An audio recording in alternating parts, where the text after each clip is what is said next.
Hey guys, how's it going? Hope you're doing well. My name is Crown, and today I'm going to read you some very interesting stories that I hope that you're gonna love. And now, without further ado, let's go!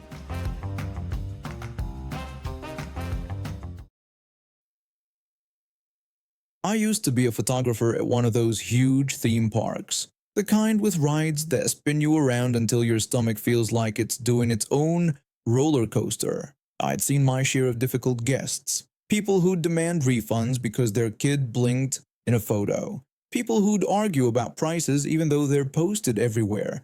But nothing prepared me for what went down that day. It started off normal enough. I was stationed with one of the park's main characters, doing the usual photo sessions. The sun was beating down hard, must have been around 95 degrees, and I was already counting down the hours until my break. Then this family walked up, a mom, a dad, and their little boy who looked about 5 years old. The first thing I noticed was that the boy was wearing this harness attached to his mom's waist. It wasn't the cheap kind you see at the mall. This was sturdy, professional looking, like the ones serious joggers use. Before we started, the dad pulled me and the character attendant to the side. He told us something important about their son. He explained that the boy was nonverbal autistic and that camera flashes could really overstimulate him. He asked if there was any way I could take the pictures without using flash. I told him it was absolutely no problem and that I could adjust my settings. I thanked him for letting me know. He told me his son's name was Malcolm and mentioned that he might be a little shy at first. The dad seemed relieved that I didn't make a big deal out of it. It wasn't my first time working with kids who had special needs. The park got all kinds of families, and we were trained to accommodate them.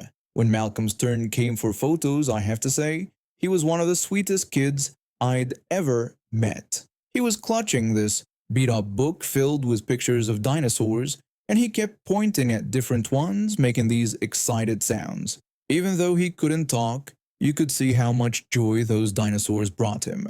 We took our time with the photos, and when they finished, I felt genuinely sad to see them go.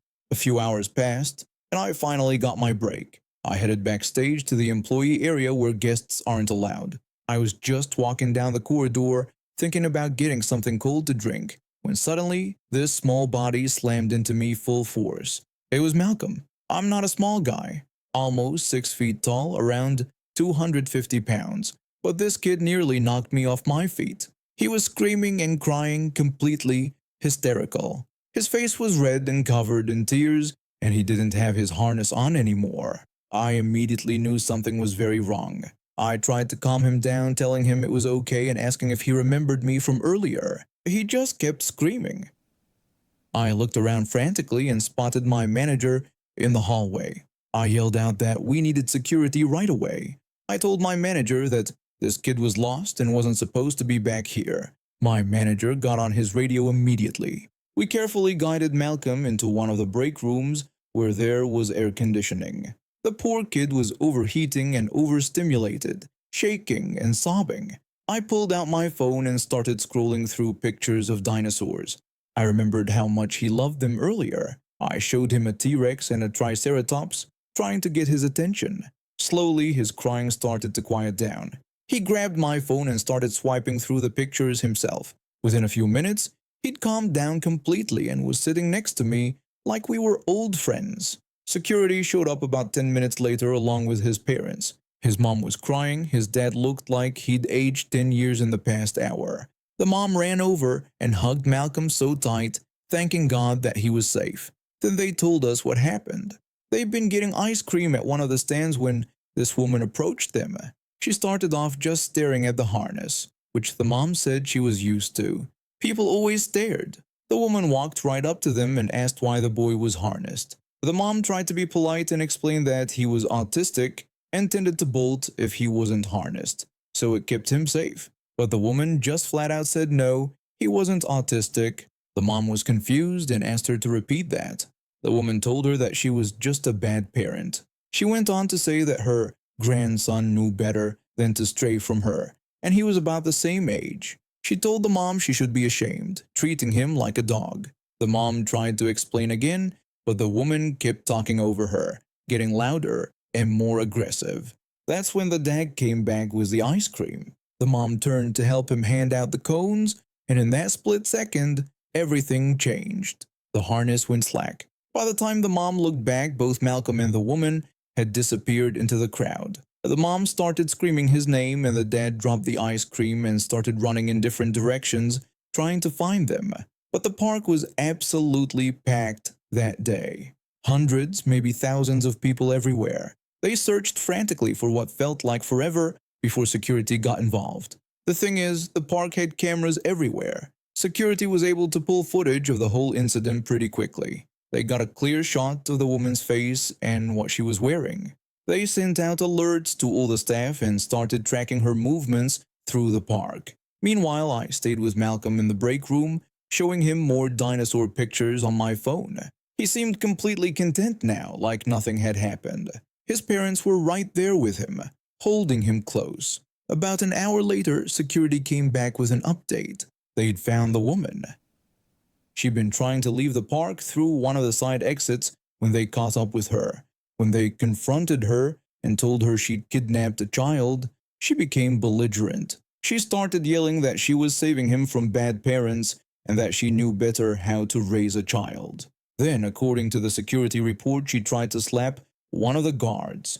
The problem for her was that there was an Orange County sheriff standing right there who saw the whole thing. She got arrested on the spot and earned herself a court date for assault on top of everything else. The park management felt terrible about what happened. They apologized to the family over and over and added an extra day to their tickets. But the family had one special request before they left that day. They asked where I would be working the next day because they wanted me to take their pictures. I was honestly touched. After everything they'd been through, they still wanted to come back and finish their vacation properly. The next day, I showed up to work and found them waiting for me at my station. I gave them the full treatment, every angle, every pose, extra time with the characters, the works. I made sure Malcolm got pictures with all his favorite characters, and I even printed out some of the dinosaur pictures from my phone for him. Watching Malcolm's face light up during that photo session, seeing his parents finally able to relax and smile, that made everything worth it. His mom told me that I'd helped save their vacation, and that Malcolm hadn't stopped looking at the dinosaur pictures I'd shown him. His dad shook my hand about 5 times and kept thanking me. It was honestly the best day of my entire career. Not because of the photos I took, but because I got to see this family get their happy ending after such a nightmare. Malcolm gave me a hug before they left, and his mom took a picture of us together with her phone. The parents also pressed charges for attempted kidnapping. For the past 2 years, I've had this job at a laundromat. We get all kinds of customers, from college students to elderly folks, and a lot of people from Father Joe Village, the homeless shelter about 3 blocks away. The shelter gives out these cards that let people do a couple loads of laundry for free, which I think is a really good program. Most of the folks who come in with those cards are grateful and respectful. They're just trying to get back on their feet, you know? But today, oh man, today was different. I was outside in the parking lot picking up trash when I saw 2 women walking toward the laundromat.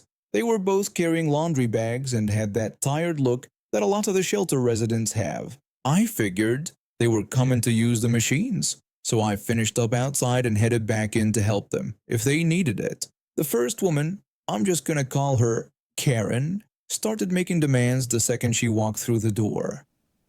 She came up to the counter where I was standing and pointed at the soap dispenser, telling me in a harsh tone that it was filthy and needed to be cleaned right away. I looked at the dispenser. I cleaned it that morning and it looked fine to me, but whatever, customer service and all that.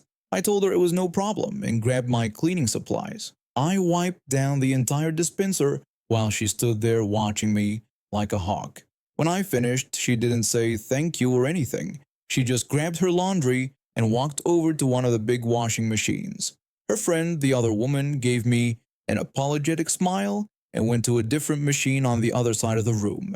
I was putting my cleaning supplies away when I looked over at Karen. My jaw nearly dropped. She was pouring soap into the machine like she was trying to create a bubble mountain. I'm talking way too much soap. That much soap would leave residue all over her clothes, and could actually damage the machine. I walked over and politely suggested that she might want to use a little less soap, explaining that what she had was quite a bit. Karen spun around and looked at me, snapping that I should mind my own business and that she knew what she was doing. I held up my hands in surrender and told her okay, that I was just trying to help. She turned back to her machine. I decided to go help her friend instead, who seemed way more pleasant. The other woman was having trouble getting her card to work in the machine's reader. I showed her the right way to slide it, and she thanked me like 5 times. She was so nice, which made what happened next even more infuriating. Karen finished loading her machine and walked over to where her friend and I were standing. She looked at the dryers nearby, and I could see her eyeing the big commercial dryer, the one that dries clothes faster and more efficiently. She announced that she needed to use that dryer. Her friend looked confused and reminded Karen that she was planning to use that one, and that Karen had said she could. Karen dismissively said she had changed her mind and told her friend to use the small dryers over there instead. The friend protested, saying she had more laundry than Karen did. Karen said she didn't care and that she was using the big dryer, and that was the end of the discussion. The poor woman just looked defeated. She gathered her stuff and moved to the smaller dryers without another word. I felt so bad for her, but I didn't want to get involved and make things worse. Karen had already shown me how she reacted to helpful suggestions. About 30 minutes later, Karen's wash cycle finished. She loaded her stuff into the big dryer she'd claimed, and then she came walking up to me at the counter, demanding that I give her money. I asked her what she meant. Confused by her request, she clarified that she needed money from the dryer. I stared at her, completely baffled, and explained that wasn't how it worked. I told her that her card from the shelter covered the dryer too, so she didn't get money from using it. She exclaimed that this was ridiculous and that she wanted money. I apologized but repeated that this wasn't our policy, explaining that the card was for free laundry services, not for getting cash. Karen threatened to report us to the supervisors at Father Joe, claiming we were running a scam. I told her she was welcome to do that if she felt she needed to. She was still yelling at me when I bent down to tie my shoe, which had come loose. When I did, some quarters fell out of my pocket and scattered on the floor. Before I could even react, Karen dove for them like she was catching a football. I shouted at her to stop, telling her those were mine and demanding she give them back. Karen declared that it was finders keepers and that the quarters were hers now. I protested, saying she had just watched them fall out of my pocket and asking her to give me my money back. She called me a liar and a crook, insisting that she had found the coins on the floor. She was screaming now, and I was getting pretty heated myself. This woman had just stolen my money right in front of me and was now acting like I was the criminal. I told her again that she had watched them fall from my pocket and accused her of stealing from me. She yelled back that she hadn't stolen anything and that I was a thief, claiming I was trying to keep money from customers and threatening to report me. Right at that moment, thank God, my boss walked in. She took one look at the situation and came over, asking what was going on. I explained everything, from the soap incident to her bullying her friend out of the dryer to her stealing my quarters. Karen was yelling over me the whole time, calling me a liar and saying I was harassing her. My boss held up her hand and told Karen that she needed to calm down, announcing that she was calling the supervisor at Father Joe right now. Karen went pale but kept up her act, saying good and that the supervisor would tell us she was right. My boss stepped into the back office and made the call. I could hear her explaining everything that had happened. When she came back out, she had this little smile on her face. She told Karen that the supervisor was coming over and would be here in about 10 minutes. We waited in tense silence. Karen's friend finished her laundry and came over to wait too. When the supervisor finally arrived, my boss and I explained everything again. The supervisor listened carefully, nodding along.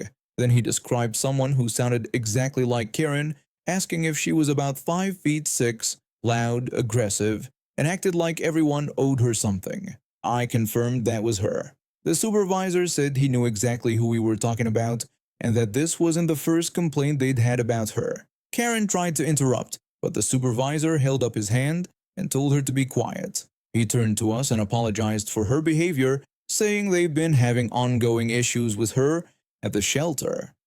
Karen's friend spoke up then, apologizing to us for Karen's behavior. She explained that Karen was rude to everyone and felt entitled to everything. She said she only came with Karen today because they happened to be doing laundry at the same time, but that she tried to avoid her whenever possible. The supervisor told us that Karen's laundry privileges would be suspended immediately. He also mentioned that he suspected Karen had stolen extra laundry cards from other residents to avoid paying at other laundromats and to scam the system. My boss then told Karen that she was permanently banned from our laundromat for her behavior toward both of us and for stealing from an employee. Karen started screaming again, but the supervisor cut her off. He said she needed to come back to the shelter with him right away because they needed to have a serious conversation about her conduct. He warned her that if she didn't cooperate, she'd be facing removal from the shelter program entirely. Karen's face went from looking angry to looking scared in about 2 seconds. My boss added that if Karen ever set foot in the laundromat again, we'd call the police and have her charged with trespassing. The supervisor nodded in agreement and said that would be completely justified. Karen grabbed her laundry basket, still damp clothes and all, and walked out the door with the supervisor following close behind her. After they left, Karen's friend came up to me one more time. She apologized again and pulled out the quarters from her own pocket, the ones Karen had stolen from me. She explained that Karen had given them to her to hold while she was yelling, probably thinking we wouldn't search her. The friend said she wanted to make sure I got my money back because what Karen did was wrong. I thanked her and told her she was welcome to come back anytime. She smiled sadly and said she appreciated that, but she'd probably find a different laundromat to avoid running into Karen again, even if Karen wasn't supposed to be there. I couldn't blame her for that. My boss patted me on the shoulder and said I'd handled the situation well, considering how crazy it got. She mentioned that she'd document everything that happened and send a formal complaint to Father Joe Village, just to make sure there was a paper trail in case Karen tried to cause trouble elsewhere. The rest of my shift was blissfully quiet. I kept thinking about how some people just feel entitled to treat others terribly and take whatever they want. But I also thought about Karen's friend, who went out of her way to return my money and apologize for something that wasn't her fault. A few days later, Karen did get kicked out of the shelter. After our incident, several other residents came forward with complaints about her stealing from them and bullying them. The shelter has a zero-tolerance policy for that kind of behavior, so she was out. I don't know where she ended up, but I do know she's not welcome back at our laundromat ever again. My dad got transferred to Townsville for work back in the early 80s, some mining company job that paid decent enough for us to afford a nice little house in the suburbs. I was about 10 at the time, and moving there was probably the best thing that ever happened to our family. The street we lived on was the kind of place where everyone knew everyone, where kids could play outside until the street lights came on, and where your neighbors actually gave a damn about you. Our house sat right between two very different worlds. On our right side lived this amazing old woman who all us kids called Gran. I never knew her real name, nobody did, but it didn't matter. She'd lived in the Australian bush most of her life and had this tough, no-nonsense way about her that made you respect her instantly. She wasn't soft or sentimental, but she was kind in her own way. Her garden was her entire world. These beautiful flowers that she tended to every single day without fail. She'd let us kids come into her yard to look at the flowers or help her sometimes, as long as we didn't mess anything up or act like idiots. That garden kept her going, gave her purpose. On our left side was a block of 2 flats that had different people moving in and out constantly. Most of them were fine, kept to themselves, no drama. But at this time we had this middle-aged woman living there with her 2 kids. From day one she had this attitude like she was better than everyone else on the street. She'd walk past with her nose in the air, barely acknowledge anyone, and whenever she did talk to the neighbors, it was usually to complain about something. She loved her dog though, this ugly poodle cross thing that she kept inside all day except for one daily walk on a lead. While all our other dogs ran around the street playing with us kids, hers stayed locked up like some precious treasure. Things were fine for the first few weeks after she moved in. We all just avoided her mostly, but then one morning, everything changed. I was getting ready for school when we heard shouting coming from Gran's front yard. Me and my little brother ran to the window to see what was going on. There was a woman from next door holding a bunch of Gran's flowers in her hand, and Gran standing there with her arms crossed, looking absolutely furious. Gran told her those were her flowers and she couldn't just help herself to them. The woman waved her off and said they were just flowers, that Gran had plenty of them and she shouldn't be so selfish about sharing. Gran's voice got louder when she pointed out that the woman had come onto her property to steal from her garden, and she had the nerve to call Gran selfish. Then the woman said something that really set Gran off. She insulted the garden, calling it a mess and saying the flowers she took were the only decent thing in it. She even had the audacity to say Gran should thank her for taking them before they died from neglect. Gran's face turned red. She stepped forward and told the woman to get off her property immediately. The woman just laughed, turned around, and walked off with the flowers still in her hand. Gran was mad for the rest of the day, but she seemed to let it go. Then weird things started happening. Gran began finding dog poop in her yard. Every single day there'd be fresh poop right on her perfect lawn. Now, most of the dogs on our street roamed free and did their business wherever, but they'd never gone in Gran's yard before. It was strange, but Gran couldn't prove anything. She mentioned it to some of the neighbors, saying it was odd that after years of having a clean lawn, suddenly dogs were using it as a toilet every single day. That my dad figured it out. He left for work really early, around dawn, and one morning he spotted the woman from next door walking her dog right through Gran's front yard. He watched her stop, let the dog do its business on the lawn, and then walk off without cleaning it up. Dad told Gran immediately when he got home that evening. When Gran found out, she went ballistic. I was at school when it happened, but Mom recounted the events that evening. Gran had taken a garden trowel, scooped up some of the dog poop, and walked right over to the woman's door. When she answered, Gran told her straight up that she knew it was her dog doing this, and if she found one more pile of poop on her lawn, she'd rub the woman's face in it herself. That's when the woman, who we all started calling Karen because it just fit, went absolutely crazy. She started screaming at Gran, calling her a crazy old witch, and saying she had no proof of anything. She threatened to call the police if Gran ever came to her door again. Then before Gran could respond, Karen slammed the door right in her face. Gran was so angry that she threw the trowel full of poop at the closed door. It splattered everywhere. Mom said she'd never seen Gran that furious. The old lady went back to her house making threats. The next morning there was fresh dog poop on Gran's lawn again.